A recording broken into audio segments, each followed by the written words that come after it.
बिस्मिल्लाहिर्रहमानिर्रहीम। अस्सलाम वालेकुम।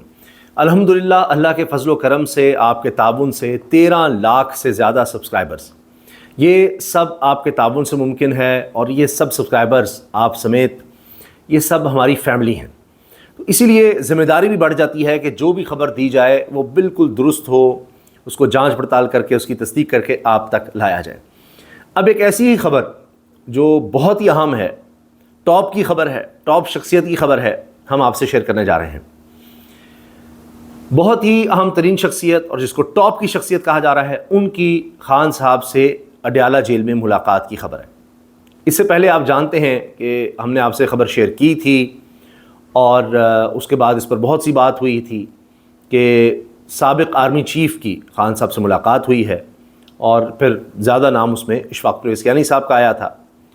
तो जनाब, अब आप ये देखें कि ख़बर ये है कि खान साहब के साथ गुफ्तगू अच्छे माहौल में हुई। अच्छे माहौल में कि कोई तलख़ी नहीं है इसमें। ये जो टॉप शख्सियत की मैं बात कर रहा हूँ, अहम तरीन टॉप शख्सियत, बराह रास्त खान साहब से बातचीत हुई है। और इसमें कहा जा रहा है जी 40% मामला आप कह सकते हैं कुछ तय हुए हैं, 50-60% रहते हैं।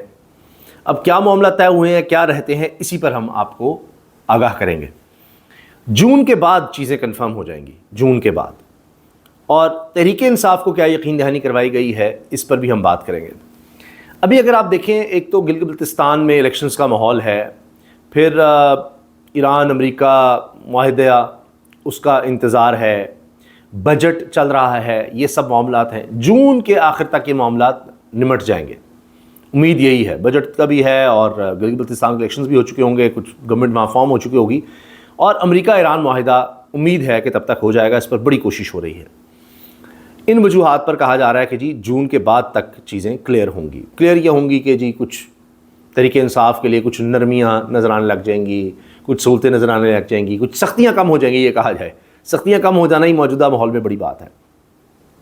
रिजवान ग़िलज़ई नौजवान सहाफ़ी हैं, बहुत अच्छे सहाफ़ी हैं, इतने अच्छे हैं कि देखिए इनको इस्लामाबाद प्रेस क्लब की तरफ से ओहदा मिला। सहाफ़ी वोट करते हैं ना, तो ये प्रेस क्लब के ओहदेदार भी हैं, केसेस भी भुगतते हैं, इनके ख़िलाफ़ भी मुकदमात चलते हैं। अभी हाल ही में इनके ख़िलाफ़ एक और केस हुआ। तो अब ये हाल है इनका। और फिर भी बड़े बहादुर निडर सहाफ़ी हैं और ये उन नौजवान सहाफ़ियों में से हैं जिन पर हम फ़ख्र कर सकते हैं। तो ये ऐसी ही नहीं बात करते ये लोग। अब ज़राए से कन्फर्म होकर ये बात हो रही है कि खान साहब से टॉप की शख्सियत मिली है, बराह रास्त बातचीत हुई है खान साहब से। और इसमें एक बात की तो खान साहब ने यकीन दहानी करवा दी है कि ये जो खौफ है कि जो बाहर आएंगे और पता नहीं क्या हो जाएगा, किसी को छोड़ेंगे नहीं, जिसने जो किया है उसको भुगतना पड़ेगा, ऐसी की तैसी मेरे साथ, मेरी अहलिया के साथ क्या किया गया, जाली मुकदमे बनाए गए, बहनों को जिस तरह तंग किया गया, उनके ख़िलाफ़ मुकदमात, क्या कुछ नहीं किया। पाकिस्तान की तारीख़ में इस तरह के मुकदमात नहीं बनाए गए। हत्ता कि एक वक्त में ये बात होती रही कि खान साहब कहते हैं अच्छा मैं सब माफ़ करने को तैयार हूँ, लेकिन इद्दत का केस जिस तरह का बनाया गया है ये मैं माफ़ नहीं कर सकता। इस तरह की बातें होती रहीं।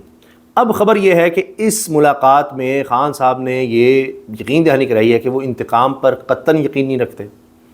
कोई इंतकामी कार्रवाई का उनका इरादा नहीं है कि जी बाहर आएंगे तो पता नहीं क्या हो जाएगा, ये कर देंगे, वो कर देंगे, किसी को छोड़ेंगे नहीं, ऐसा कुछ नहीं है। ये तो उन्होंने यकीन दहानी करवा दी है। अच्छा, अब इसमें और बहुत सी बातें हैं जिनमें 40% कह लीजिए कि मामलात तय पा गए हैं। तो लिहाजा ये कहा जा सकता है कि ओवरऑल जो भी मामलात हुए हैं या मीटिंग हुई है, इसमें चीज़ें बेहतर ही रही हैं। लेकिन मेजॉरिटी या 50 से 60% चीज़ें तय नहीं हो सकें। यहाँ मामला रुका हुआ है। अब मामला रुका कहाँ हुआ है वो सुनिए। बात यह है कि खान साहब के पास ऑफ़र मौजूद है। और जिस तरह हामिद मीर साहब कहते हैं ना कि जी खान साहब जिस दिन चाहे रिहा हो सकते हैं, वो रिहाई नहीं होना चाहते, उनकी रिहाई उनके ऊपर डिपेंड करती है, मान जाएं। अब उन्होंने अभी हालिया कॉलम में ये जिक्र कर दिया है कि कई शख्सियात, कोई एक नहीं कई शख्सियात कह चुकी हैं हामिद मीर साहब से बराह रास्त कि जी खान साहब के लिए कम से कम हम कोई रिलीफ ले सकते हैं अगर खान साहब थोड़ी सी लचक दिखाएं, कुछ तो खान साहब लचक दिखाएं तो हम बड़ा रिलीफ ले सकते हैं उनके लिए। तो फिर क्यों नहीं खान साहब रिलीफ लेते, کیوں نہیں اس طرح کی ڈیل کرتے اور باہر آ جاتے؟ تو خان صاحب کا ایک ہی جواب ہوتا ہے میں نواز شریف نہیں بننا چاہتا، میں نواز شریف نہیں ہوں۔ یعنی ان کے لیے میاں نواز شریف صاحب نے جو کچھ کیا ہے، جس انداز سے وہ نکلے، ڈیلیں کی، سب وہ ایک داغ ہے، وہ بے عزتی ہے، اور وہ یعنی ان کے لیے ایک شرم کا مقام ہوگا، تو وہ یہ برداشت ہی نہیں کر سکتے، اس طرح کی زندگی وہ نہیں گزار سکتے۔ تو وہ سلطان ٹیپو کو ہیرو سمجھتے ہیں کہ گیدڑ کی زندگی نہیں گزار دیں، شیر کی ایک دن کی زندگی گیدڑ کی 100 سالہ زندگی سے بہتر ہے۔ یہ ان کا ایک انداز ہے، سوچ ہے، خیال ہے، اور اس پر وہ قائم ہے۔ تو یہ بات ہوتی ہے کہ نواز شریف نہیں بننا بس۔ اب ہوا یہ کہ خان صاحب کے پاس یہ آفر موجود ہے، ظاہر ہے کہ کوئی لکھ کر نہیں ہوتا کہ یہ آپ کر دیں یا اس طرح ہو جائیں، لیکن بات یہ کہی جا رہی ہے کہ آپ کو ہم نکال دیتے ہیں، آپ چاہیں بنی گالا رہیں، چاہے آپ زمان پارک چلے جائیں، آپ ملک سے باہر جانا چاہیں جائیں، آپ کو کھلی آزادی ہے، کیسز بھی ہم آپ کے ختم کر دیتے ہیں، لیکن آپ اگلے الیکشنز کا انتظار کریں اور چپ کر کے بیٹھ جائیں، خاموش ہو جائیں، کسی طرح کی کوئی سیاسی اس طرح کی ایکٹیویٹی نہیں کرنی آپ نے۔ تو اس چیز کی ہمیں گارنٹی چاہیے اور یہ کام ہونا چاہیے، اور جب الیکشنز ہوں گے تو پھر دیکھے جائے گا، پھر آپ الیکشن میں پارٹیسپیٹ بھی کر سکیں گے، سارا کچھ ہو جائے گا، اور ہاں جی وہ بس فری اینڈ فیئر ہی ہوں گے، تو اس وقت دیکھا جائے گا۔ یہاں معاملہ طے نہیں پا رہے، یہ وہ 50 سے 60% ہے جہاں چیزیں رکی ہوئی ہیں۔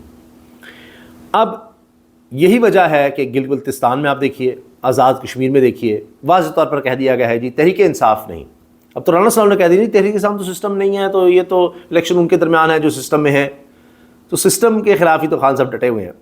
اب ان میں سسٹم میں پیپلز پارٹی اور نون لیگ ہیں، ان کی نورا کشتی چل رہی ہے، تو یہ معاملات ابھی تک طے نہیں ہوئے، یہاں پر گڑبڑ چل رہی ہے۔ دوسری طرف تحریک انصاف کو، یہ تو براہ راست خان صاحب سے معاملات چل رہے ہیں نا، وہ میں نے آپ کو بتایا، تحریک انصاف کو یہ یقین دہانی کروائی گئی ہے، یہ کمٹمنٹ دی گئی ہے کہ جون کے آخر تک آپ انتظار کر لیں، کوئی احتجاج نہ کریں، کوئی اس طرح کی زیادہ سخت بیان بازی نہ کریں، کوئی معاملات خراب کرنے کی کوشش نہ کریں آپ کہ جی اگریسو ہو رہے ہیں، مزاحمت کریں فلاں، تو جون گزر لینے دیں۔ اور میں نے تینوں چیزیں آپ کو بتا دی ہیں، گلگت بلتستان کے الیکشن، بجٹ اور ایران ڈیل، اس کے بعد آپ دیکھیں گے کہ آپ کے لیے آسانی ہوں گے۔ اب یہ ٹرک کی بتی ہے یا واقعی ایسا ہے، یہ تو اب جون کے بعد پتہ لگ جائے گا، مگر کیا ضرورت ہے اس طرح کی بات تحریک انصاف کرنے کی، وہ کون سا کچھ کرنے جا رہے ہیں یا بڑا کچھ کر دیں گے یا پتہ نہیں یہ ہو جائے گا وہ ہو جائے گا۔ تو اصل ہے کہ سسٹم جس طرح بھی ہے اس میں عوام کے لیے کوئی بہتری نہیں ہو پا رہی، اس کا پریشر بلڈ ہو رہا ہے کہ کسی بھی وقت کچھ ہو جائے گا، ایک دھڑکا ہے، ایک عدم استحکام ہے، ایک خوف ہے، اس کی وجہ سے مجھے لگتا ہے کہ یہ سب چیزیں چل رہی ہیں، یقین دہانیاں، خان صاحب سے ملاقات، اور انٹرنیشنل سیناریو کسی وقت بدل سکتا ہے، یہ سب ہے۔ اس میں آپ یہ دیکھیں کہ آنے والے دنوں میں یہ نظر آ رہا ہے اور کنفرم ہو جائے گا کہ جس طرح ہی کوئی چیزیں سختیاں کم ہونے کی طرف جاتی ہیں، تو پھر چونکہ سہیل آفریدی لیڈرشپ کو کہہ چکے ہیں کہ میری بات ہو چکی ہے اور کارکنوں کا پریشر میں مزید برداشت نہیں کر سکتا، تو اب آپ سوچ لیں، یہ اب فیصلہ کر لیا ہوا ہے کہ ہم نے پھر مزاحمت ہی کرنی ہے، تو ایک یعنی لاسٹ آپشن کی طرف چیزیں جا رہی ہیں کہ اچھا جون کے بعد تک دیکھ لیتے ہیں، ورنہ اس کے بعد پھر مزاحمت تو کرنی ہے۔ اسی لیے آپ دیکھیے خان صاحب کے لیے رہائی فورس بنانے کا جو کہا تھا وہ معاملہ بھی روک دیا گیا تھا۔ تو دیکھتے ہیں آنے والے دنوں میں چیزیں کیا بنتی ہیں۔ ملاقات کا میں نے آپ کو بتا دیا، اس کی کنفرمیشن ہو گئی ہے، اس کی تصدیق ہو گئی ہے، ٹاپ کی شخصیت ہے۔ باقی یہ بھی کنفرم ہے کہ تحریک انصاف کو یقین دہانی کرا دی گئی ہے، ان سے کمٹمنٹ کر دی گئی ہے جون کے بعد تک کی، اور اب چیزیں آگے کس طرح سے انفولڈ ہوتی ہیں انشاءاللہ اس بارے میں بھی آپ کو آگاہ کرتے رہیں گے۔ اللہ حافظ۔